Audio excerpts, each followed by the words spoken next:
Takže, vieš to už nabiť? Vieš to obsluhovať? Áno. Máš všetky inštrukcie? Máš zbrojak? Nie. To je dobré.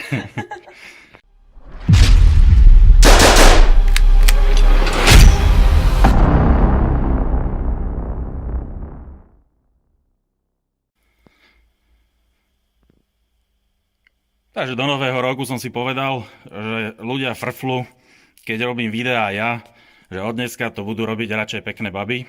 Tak vám predstavujem Zdenku, ktorá bude testovať novú RX Delta. Takže máme tu porovnanie s Glockom aj ČZ 5 Desinou. Zdenka, ktorá sa ti najviac páči, ukáž. OK. Dobre. Takže, vieš to už nabiť? Vieš to obsluhovať? Áno. Máš všetky inštrukcie? Máš zbrojak? Nie.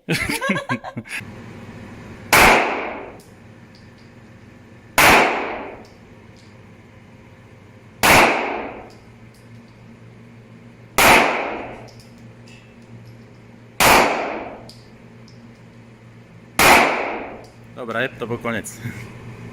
Takže máme tu 3 konkurenčné výrobky. Začneme klasický Glock 19, ČZ 5 Desina a nový RX Delta. Už na pochytenie je cítiť, že jedna pištol je z nich oveľa ľahšia. Samozrejme Delta.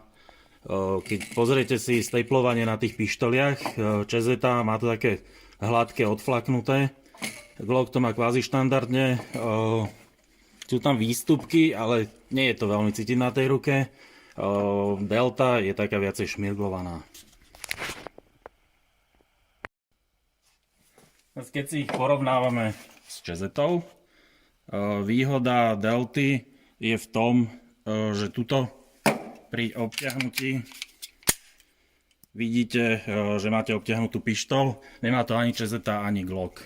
Keď na ne pozeráte zozadu, Delta je trošku užšia a tým pádom sa lepšie drží v ruke, špeciálne pre ľudí, čo majú menšie ruky.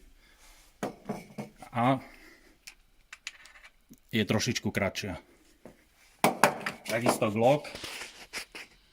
Trošičku je užšia Delta. Spredu viac menej, aj z boku je to isté.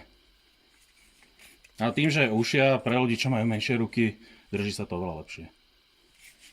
Dobre.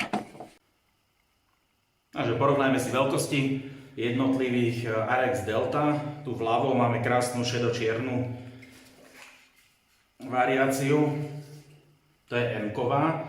Táto je približne veľkosti Glock 19. Potom je X-ko.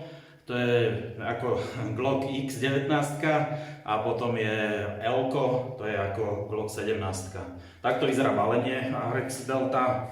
Máte tu 4 pažbičky, doštičky na všetky kolimátory, čiže už žiadne nemusíte dokupovať. A pri M-kovom je 15 a 17 ranový zásobník, pri X-ku a L-ku je 17 a 19 ranový zásobník. Na L-ku už vidíte aj namontovaný kolimátor, čiže takto to vyzerá. Takže porovnajme si tie veľkosti teraz. L-ko najväčšia, X-ko je rovnako veľká ručka, ale približne o takýto kúsoček kratšia hlaveň a záver. A M-ko rovnaká hlaveň, záver ako X-ko, ale o toľko to je o 2 náboje dlhšia ručka na X-ku. Takže takto. Tak. Ešte raz toto. Vidíte to krásne steplovanie, veľmi dobre sa to drží. Tak, teraz sú asi 1 k 1, tuším o pol palca dlhšia hlavene na tom L-ku. Ručky rovnaké.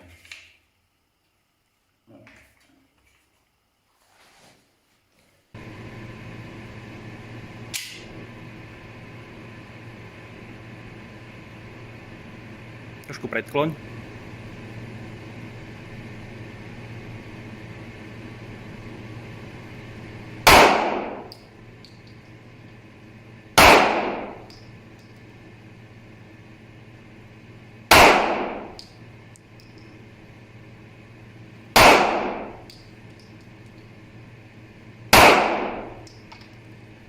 Takže dôkaz, že aj začiatočník vie robiť s pištolou. Poďme sa na to pozrieť.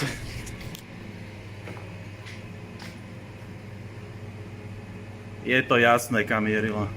To bolo slušné. Ale máš, áno, aj stred brucha. Aj celá panva rozstrelaná. Papa.